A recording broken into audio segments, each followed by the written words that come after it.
Graça e paz, meus irmãos. Abram as suas Bíblias no livro de 1 Coríntios, capítulo 8.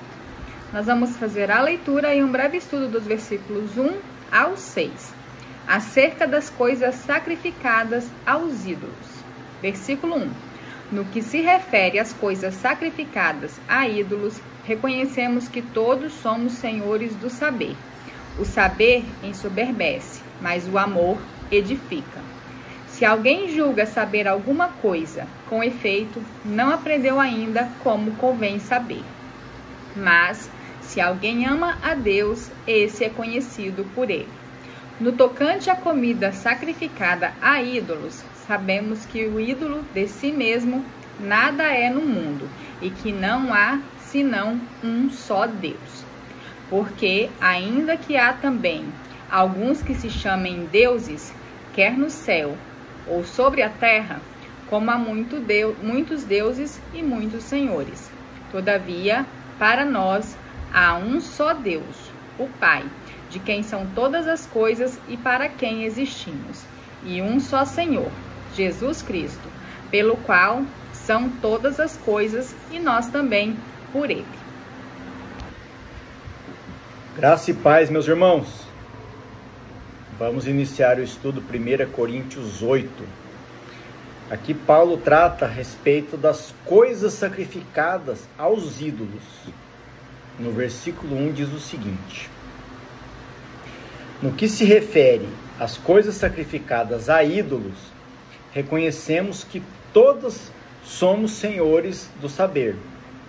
O saber ensoberbece, mas o amor edifica. Eu sempre gosto de trazer uma forma mais simples de tradução para que haja um melhor entendimento. Eu busquei lá na NVI, a Nova Versão Internacional, que diz assim, o mesmo versículo, tá? Quanto à comida, observem que aqui está falando comida e na versão que eu li inicialmente fala coisas. Quanto à comida sacrificada aos ídolos, sabemos que todos temos conhecimento. Todavia, o conhecimento traz orgulho, mas o amor edifica. Esse versículo afirma que o conhecimento sobre a irrelevância dos ídolos pode levar ao orgulho, mas que é o amor que edifica a fé. Paulo introduz o tema dos alimentos sacrificados aos ídolos, reconhecendo que os cristãos têm conhecimento de que um ídolo nada é, mas advertindo que esse conhecimento pode ser usado de forma errada, se não for acompanhado de amor pelo próximo. Eu trouxe uma referência bíblica aqui, muito legal, que está lá em Provérbios 2:6, que diz assim, porque o Senhor dá a sabedoria, e da sua boca vem o conhecimento e a inteligência. A sabedoria, o conhecimento, a inteligência, ela pode ser tanto uma bênção como uma maldição. Depende de como ela é utilizada. Só para exemplificar, muitas vezes nós pensamos assim, viu? Mas se a pessoa ela tem o conhecimento, ela é estudada, ela foi preparada. Por exemplo, um engenheiro químico, ele tem o conhecimento para produzir remédios, para produzir, fazer o bem. Por que ele desenvolveu uma arma química? Por que ele desenvolveu uma bomba atômica? Enfim, é como eu disse anteriormente. O conhecimento, ele pode ser tanto uma bênção como uma maldição. Depende de como é aplicado. No versículo 2. Se alguém julga saber alguma coisa, com efeito, não aprendeu ainda como convém saber. Olha que é sempre um pouco difícil o entendimento, mas nós vamos conseguir entender a mensagem que Paulo está nos trazendo aqui nesse trecho de estudo. Lembrando, meus irmãos, que a nossa missão aqui nesse estudo é trazer o entendimento de forma simples da palavra de Deus. O conhecimento e a sabedoria a qual nós estamos tratando aqui é sobre a palavra de Deus. Irmãos, prestem atenção no contexto do capítulo. Esse versículo adverte que o conhecimento por si só pode ser orgulhoso e insuficiente, pois a verdadeira sabedoria não está apenas em ter informação, mas em aplicá-la com amor e humildade, sendo reconhecido por Deus. Lembra que eu falei agora há pouco sobre o engenheiro químico, que tinha o conhecimento, que poderia criar remédios, que poderia criar soluções para o bem da humanidade e acabou criando uma arma química, bomba atômica? Se ele usou o conhecimento e a sabedoria dada por Deus para fazer o bem, ele é reconhecido por Deus como uma pessoa que segue a sua vida conforme os mandamentos de Deus. Porém, se ele distorce, desvia e usa para o mal, ele também é reconhecido por Deus, mas como uma pessoa que vai contra os mandamentos e os seus ensinos. Eu vou trazer uma referência bíblica aqui, que está lá em 1 João, capítulo 2, versículos 3 a 6, que diz assim, ó: desta forma, sabemos que o conhecemos. Conhecemos quem? Deus. Se obedecemos aos seus mandamentos. Aquele que diz, eu o conheço, mas não obedece aos seus mandamentos, é mentiroso, e a verdade não está nele. Mas se alguém obedece a sua palavra, nele, verdadeiramente o amor de Deus está aperfeiçoado.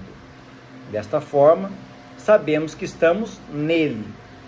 Quem afirma que permanece nele, deve andar como ele andou. Aqui João está citando Jesus. Mais uma referência para que a gente melhore o nosso entendimento. Está lá em Tiago, capítulo 1, versículo 22. Sejam praticantes da palavra, não apenas ouvintes, enganando a vocês mesmos. Lembre que o nosso contexto aqui, o nosso objetivo é o entendimento da palavra de Deus. Eu usei o exemplo do engenheiro químico só para que a gente tenha uma forma mais fácil de visualizar, de entender.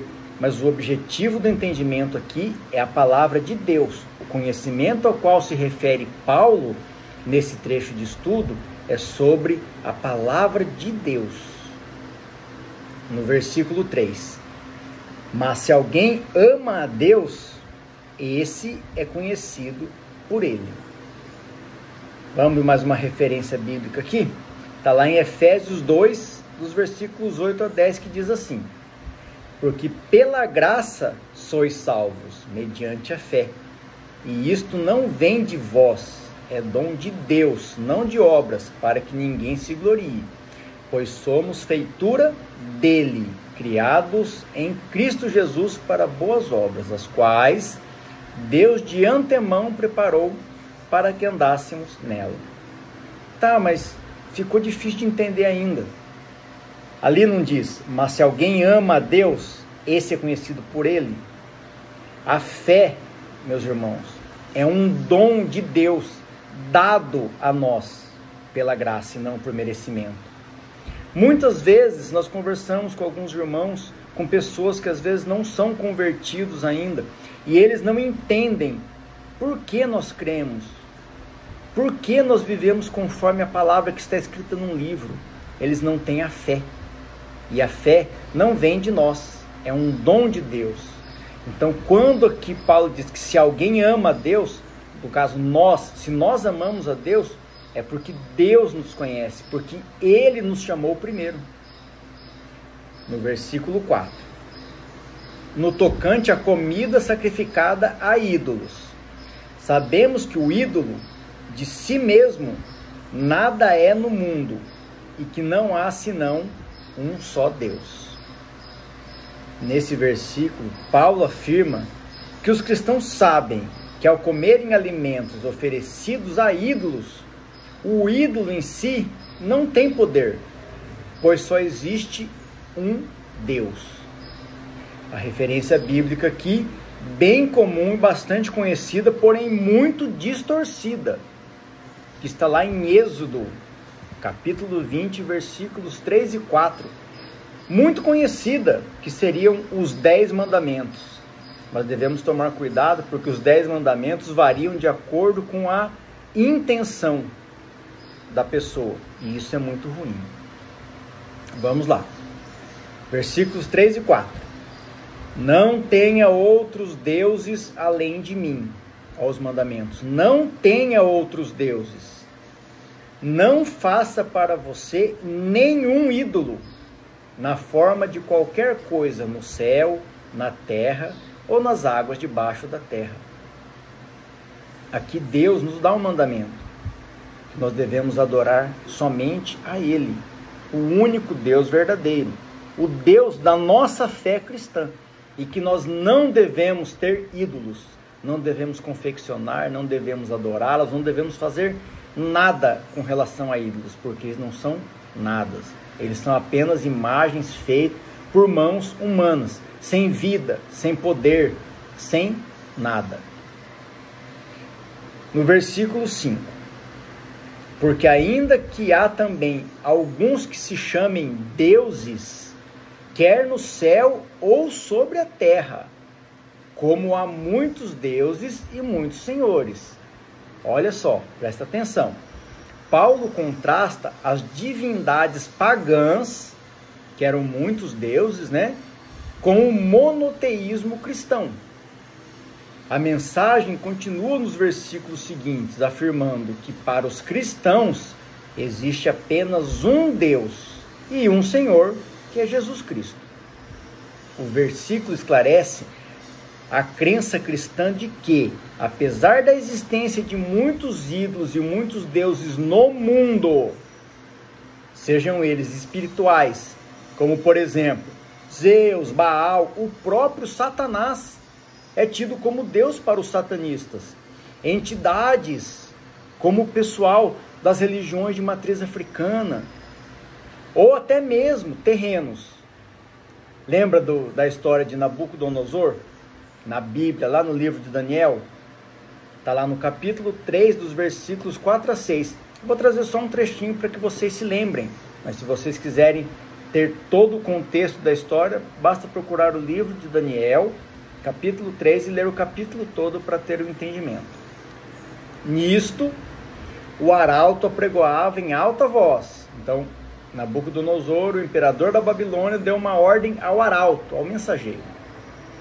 Ordena-se a vós outros, ó povos, nações e homens de todas as línguas, no momento em que ouvirdes o som da trombeta, do pífaro, da harpa, da cítara, do saltério, da gaita de folhas e de toda sorte de músicas, vos prostrareis e adorareis a imagem de ouro que Nabucodonosor levantou. Qualquer que não se prostrar e não adorar, será no mesmo instante lançado na fornalha de fogo ardente. Vejam que Nabucodonosor se auto-intitulava Deus e queria obrigar as pessoas a adorarem a sua imagem, né? Adorarem uma estátua de ouro da sua própria imagem que ele mandou fazer. Aproveitando a oportunidade para contextualizar no Brasil de 2025, temos também na nossa realidade, na nossa sociedade, no nosso tempo, as pessoas que se auto-intitulam deuses, juízes do STF, políticos, artistas, jogadores de futebol, líderes religiosos, etc, etc, etc.